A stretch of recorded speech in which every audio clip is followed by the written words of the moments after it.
Well, Dave agus míle buíthas Bernadette, hí de focail go háin flathúil agus go háin Yas agus Tommy go háin brodúil, a bheith libse a nacht agus bhhailm fáilte chu raibh ahan duine an seo ag Coopers Union Hall agus má buíthas fásta de cáirde sin féin agus de Marty Glennon go háirithe agus na ceoltóirí a bhí an agus bhí mé háan sásta leis an méid a dúirt Christine agus Teresa Ferris. Just want to say I'm delighted to be here this evening, and I want to thank the Friends of Sinn Féin for organising these 2 nights of discussion on the centenary of the 1916 Rising and its significance for the future. And I want to thank everybody who put this event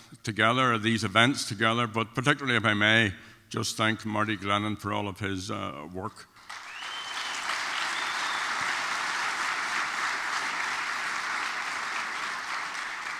I also want to thank the musicians who played earlier and the singers, so Goramila, my Ogov Gulyar Foster.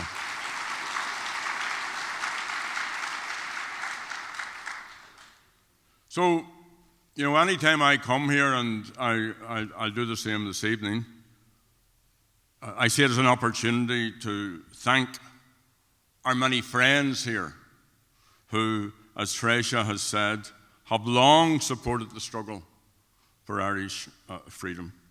And that includes the American Labour movement. And Christine's talk took us through all of that history. And one of the threads through it all was the constant continuity and connectiveness with the Irish in North America. So thank you, my friends, for that. This hall, Cooper's Hall, it was founded by Peter Cooper, and I just read a little plaque on the way in earlier, a most progressive thinker and doer. And as the acting president told us earlier, that this forum has seen many speakers on issues of huge significance to society, whether it's on the rights of trade unions or against racism and slavery, on equality, and on issues of international concern.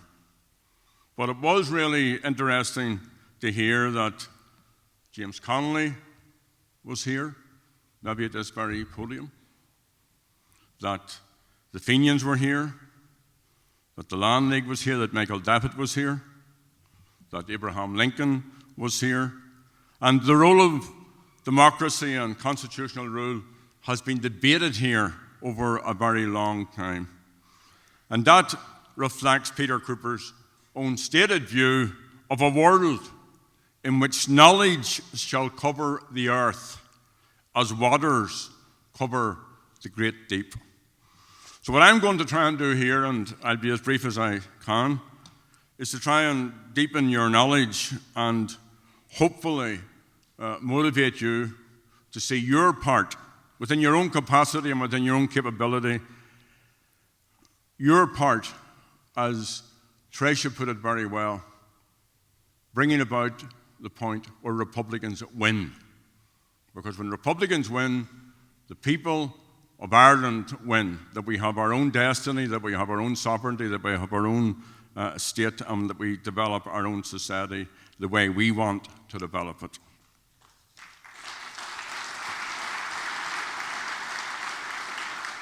And it is worth recapping the hugely important role that the Irish have played here.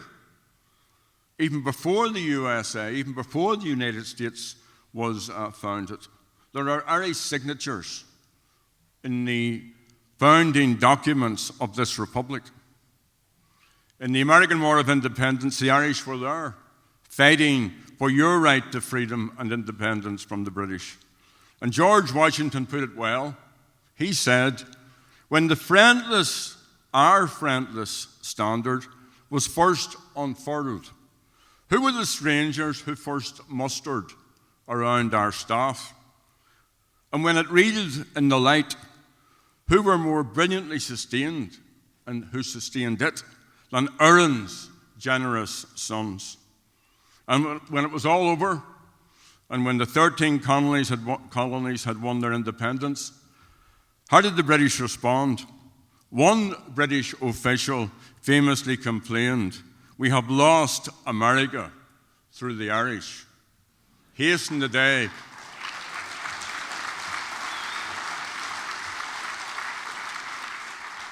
Hasten the day that they lose Ireland through Irish America.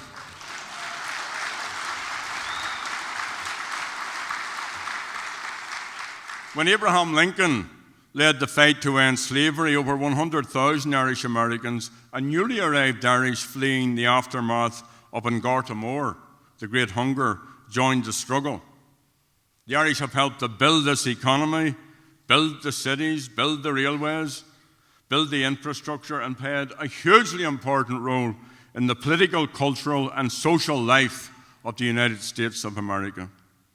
And from the earliest days of trade unionism here, the Irish have been in the leadership of that movement also. And the trade unions have been hugely supportive of the Irish cause. They embraced Connolly's assertion that the cause of Ireland is the cause of labour, and that the cause of labour is the cause of Ireland.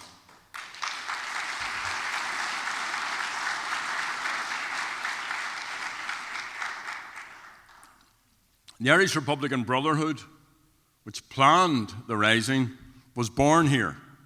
Clan na Gael and Fenians like O'Donovan Ross raised money and arms for the cause.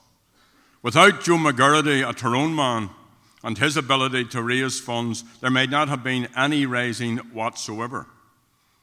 In the 1970s, other groups like Norreid, Clan na Gael, the Ancient Order of Hibernians, the Irish American Unity Conference, and the Brehon Law Society all supported oppressed communities in the north. So whether it was the first generation or the 10th generation, Irish America has remained true and loyal to its homeland, and for that we are forever grateful.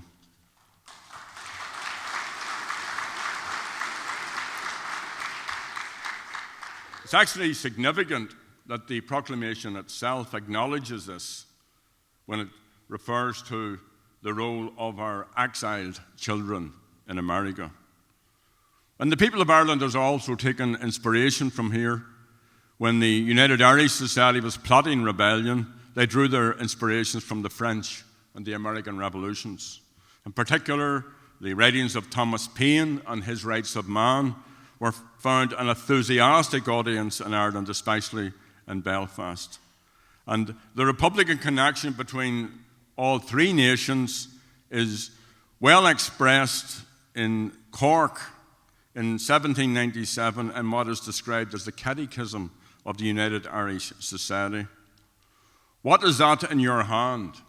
It is a branch of what? Of the tree of liberty. Where did it first grow? In America. Where does it bloom? In France.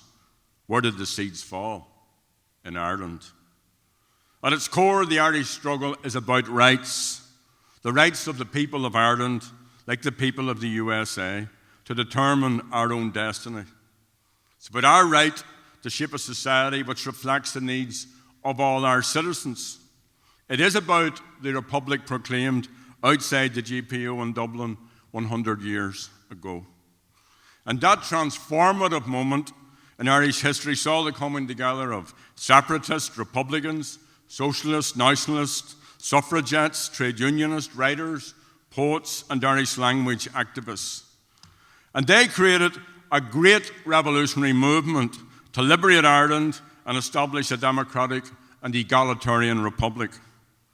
Sean Cronin, a writer, a Republican, a revolutionary, who spent a lot of time here in the States, wrote of these men and women. None of them considered themselves to be heroes, but all were heroes. They were ordinary men and women, and their military training was minimal.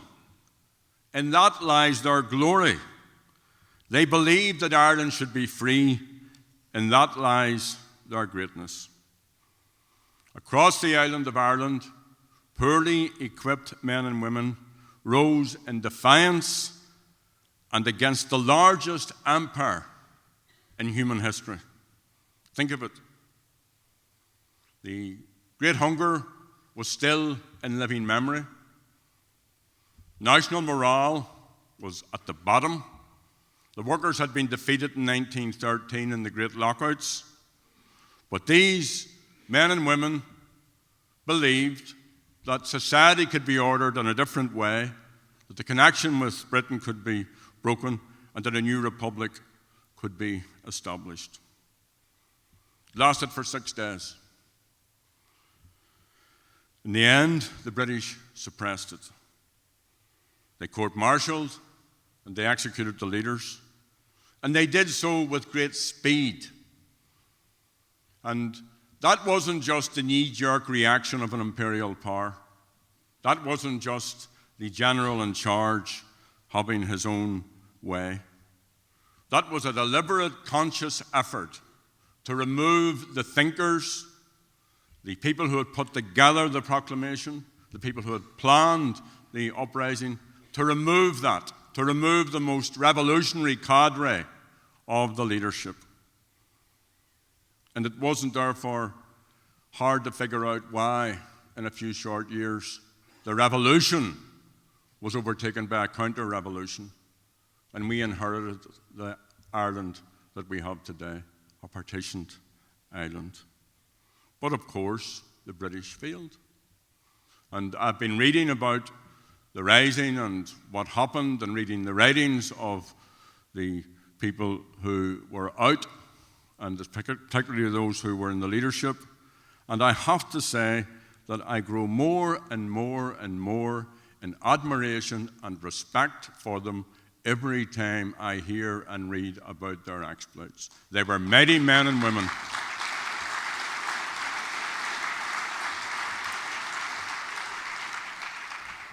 And of course, apart from the defiance and the great courage that they showed, the most important part of the rising is the proclamation. It's our Declaration of Independence. It's our Bill of Rights.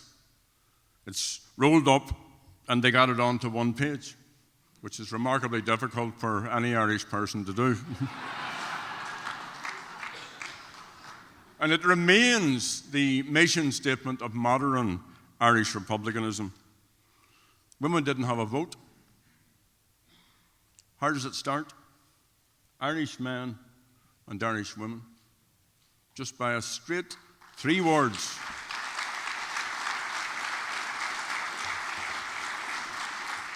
An acknowledgement of equality. It boldly states that it was committed to pursue the happiness and the prosperity of the whole nation and all of its parts, cherishing all the children of the nation equally.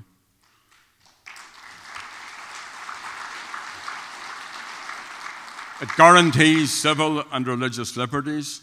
It reaches out to our unionist neighbours in the north. It promotes equal rights and equal opportunities for all of its citizens. And it's a declaration of social and economic intent for a rights-based society, a citizen-centred, rights-based society.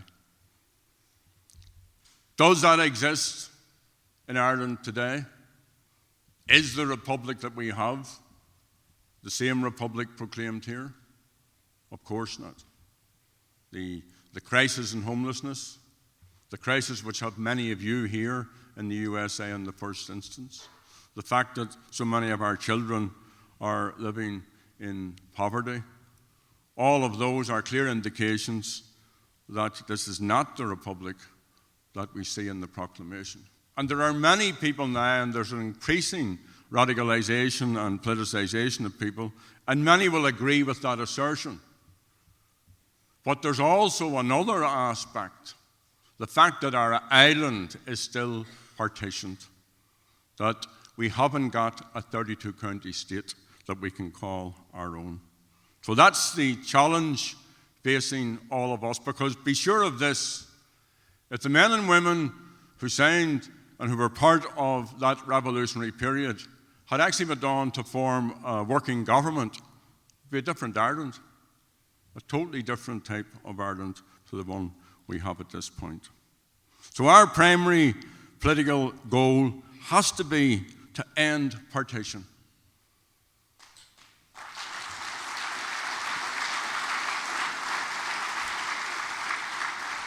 It has to be to end the union with Britain and to bring about a new national democracy. And that requires reconciliation, it requires outreach, it requires sensible talking, it requires bringing everybody together, it requires reuniting the people. And we also have to be very mindful, as Fintan Lawler put it, that it isn't just political freedom, it's social freedom. We need to be able to look after our elderly, look after our aged, look after our young, ensure that our women, and ensure that those people with disabilities, ensure that those who need help, ensure that anybody, wherever they're born on the island of Ireland, has the same rights as everybody else, and that this issue of a two-tier Ireland and elitism and the elites running our affairs, that ends.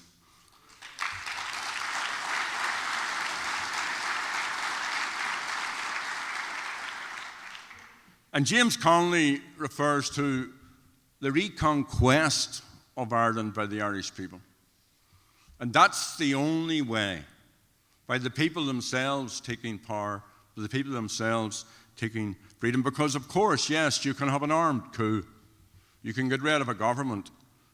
You know, when Ireland was partitioned, a native elite took over from the Old English ascendancy. But there was no deep-rootedness.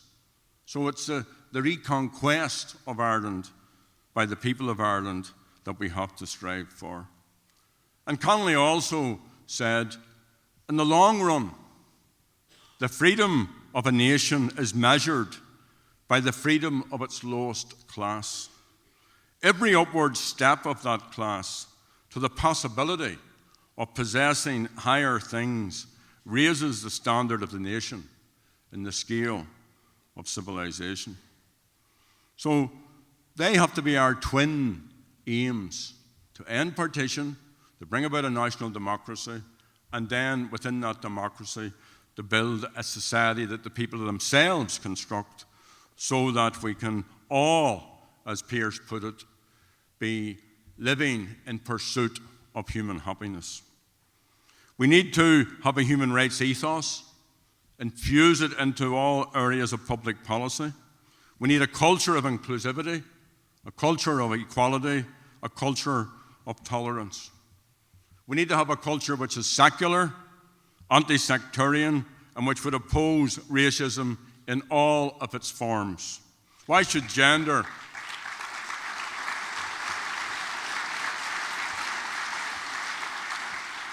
why should disability, why should race, why should class or skin colour or creed exclude any citizen?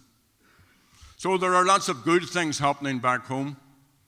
The politics are in flux. The island of Ireland is in transition, and the peace process continues to contribute significantly to this. In addition, the recent general election reduced the two larger Conservative parties, Fine Gael and Fianna Fáil, in the southern state to less than 50% of the vote, the first time in the history of the state.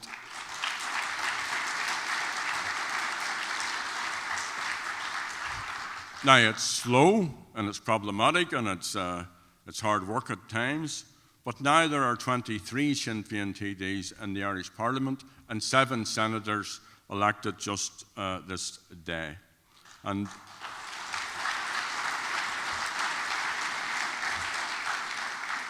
And next week, next Thursday, the election to the Assembly will take place, and that will bring more change. So, what's your role in all of this? I mean, I got reports of last night's meeting, and I know that the speakers who preceded me were very motivational and very informative in what they told us. But what is your role in all of this? First of all, we have a Good Friday and other agreements. And some of these, including the Good Friday Agreement, are international treaties. Does our government, does the Irish government uphold these? When the British government fails in its obligations as the British government, does the Irish government take measures to ensure that they do the right thing? No, or rarely. And the lesson of the peace process was that Irish America and some of the politicians here were much more progressive on all of these issues than the people in the Irish establishment back home. So your role is to find within your own, and I know people have busy lives, and I know that people mightn't have the capacity, but there's always some little thing that can make a difference. And I firmly believe that every single person can make that difference. So what we have to ensure is in the immediate future, that the British and Irish governments fully implement the Good Friday and subsequent agreements. The British government is made to honour its commitments on legacy issues, including disclosure, legacy inquests, and the resourcing of investigations. And there is a constitutional imperative upon the Irish government to work to secure a united Ireland. We have a ridiculous situation that some Taoiseach think that the North is a foreign country. They think that Ireland stops at the border. So you people need to educate themselves in geography, that the island of Ireland is 32 counties.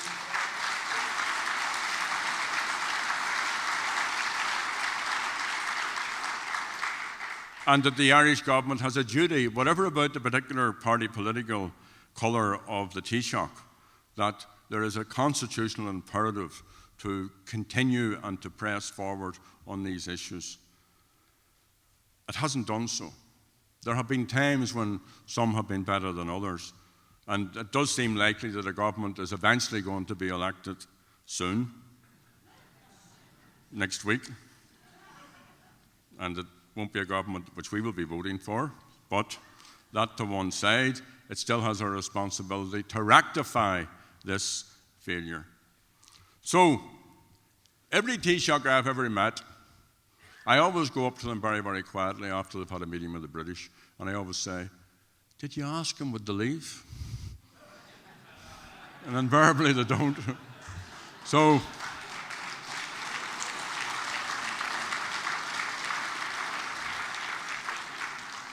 if it's reduced down to Sinn Féin being the only party that's putting these arguments, then of course it's much more difficult and the British can ignore us. But if it becomes part of the mission of an Irish government, that's an entirely different matter. So what we need to have is an Irish government which engages strategically, an Irish government which is consistent, an Irish government which uses our diplomatic services and our consular services and tries to influence British public opinion.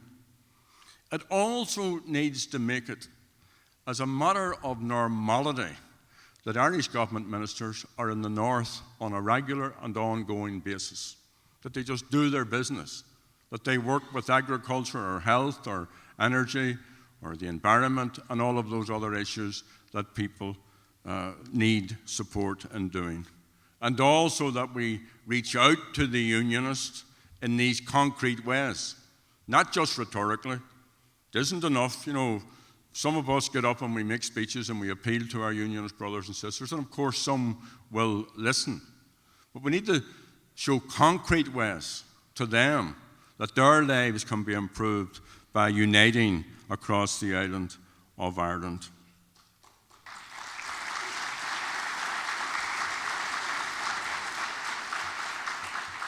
And then, of course, we need to win support internationally.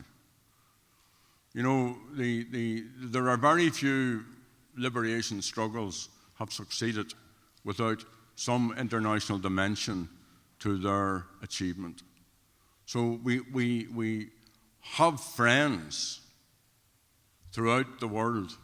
In a world which is very, very troubled and in which horrible things are happening, the Irish peace process has all the time been held up as a symbol of what is possible. All the time. President Obama did it last week in London. Wherever the question of Ireland comes up, our work and the work of the others involved in the process is praised and lauded. So that's not good enough. We need to be going back to those people and saying to them, we need your help. We need your support. And what is it about? It's about democratically and peacefully ending partition and bringing about a new society in Ireland.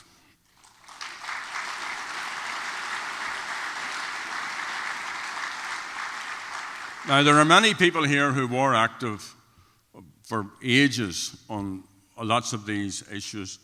And if you just think for a moment, those of you who were active, for example, on equality issues like the McBride Principles campaign, or on justice issues like, the Birmingham Six, the Pat Finucane case, the Guildford Four, how much easier would it have been if the Irish government had been on the same side?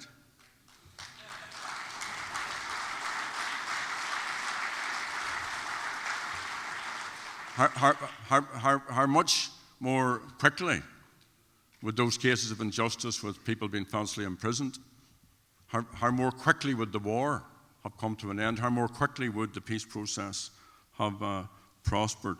So, all we're asking them to do is what they're elected to do. Partition, I come from Belfast. I be there every single week. Partition divides people yet. It was put in place to stop the development of a 32-county state. It remains to this day, even though we have erased a lot of it, and you wouldn't know the border was there if you were driving from Derry to Louth or up to Belfast or anywhere else, but it still divides people. It fosters sectarianism. It's still essentially a sectarian statelet, and it fosters inequality.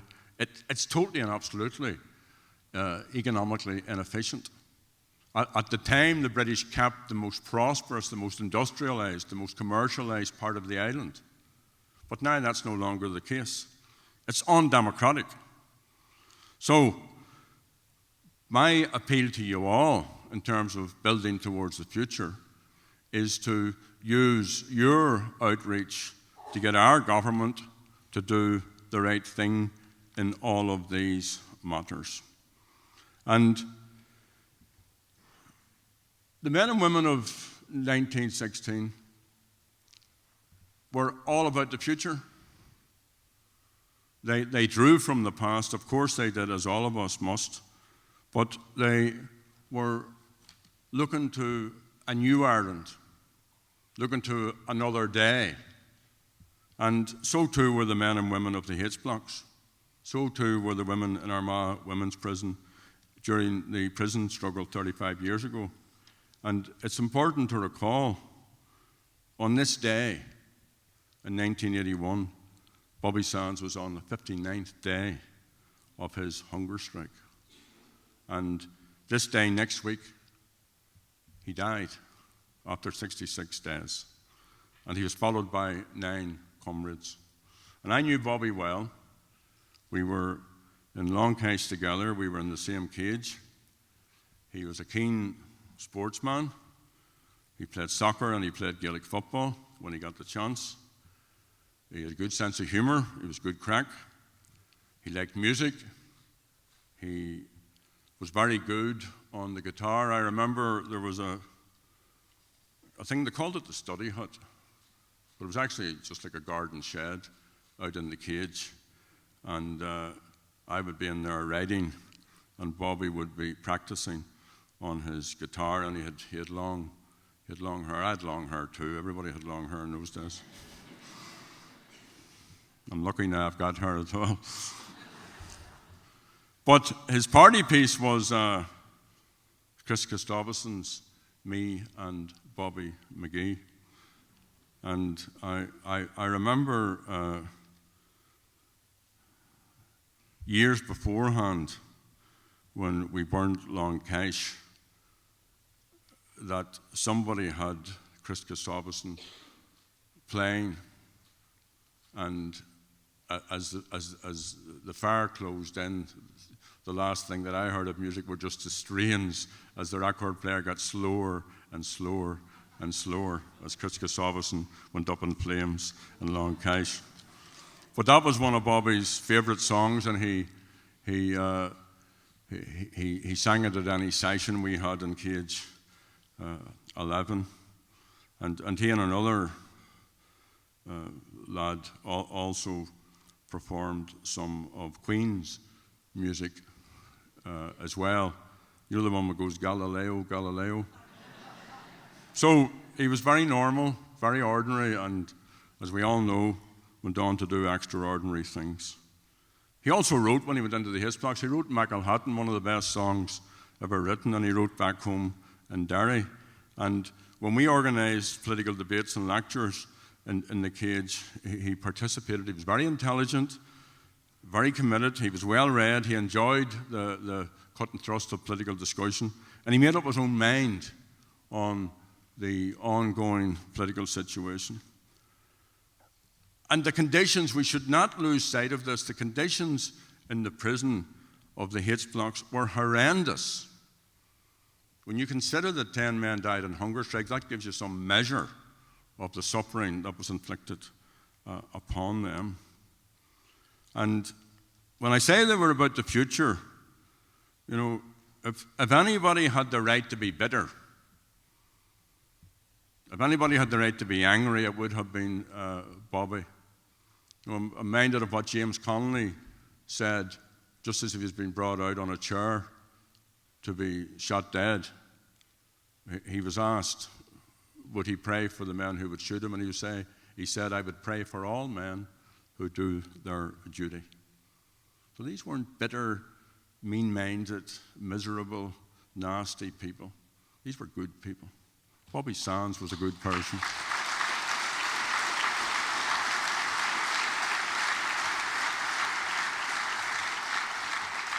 So famously, Bobby wrote, let our revenge be the laughter of our children. And at the end of his prison diary, he said, and for me, this is his way of explaining Connolly and the reconquest of Ireland, because he realized, as Connolly had said, that the people themselves have to win freedom, have to take freedom. He wrote, if they aren't able to destroy the desire for freedom, they won't break you. They won't break me, because the desire for freedom and the freedom of the Irish people is in my heart. The day will dawn when all the people of Ireland will have the desire for freedom to show. It's then we'll see the rising of the moon. And that, my friends, is the challenge facing all of us, to give our children the best possible chance to fulfill their potential to live happy, full, and contented lives, and to make Ireland, the place that we all love, the best place to grow up in, to grow old in, and to enjoy life in.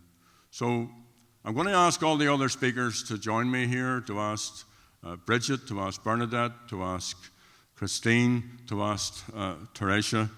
And I think we should all, if we can get our culture going, we should sing A Nation once again. Bora míle mágam.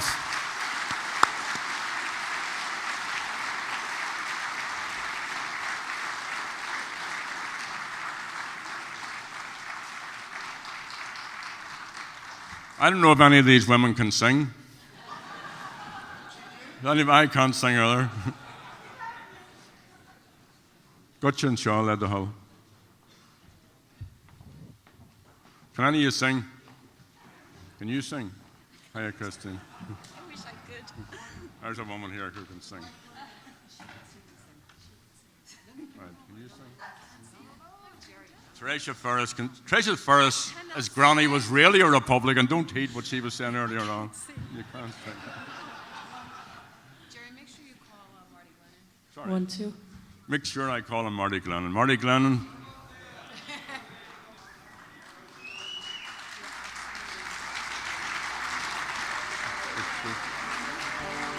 So look, thanks for your work. If you haven't done anything in a wee while, get back at it. If you haven't done anything, do something. And let's all join together. Let's unite as a people, as a diaspora, Irish America, Ireland, and let's see this unfinished business finished. Go to Míle Mágaibh.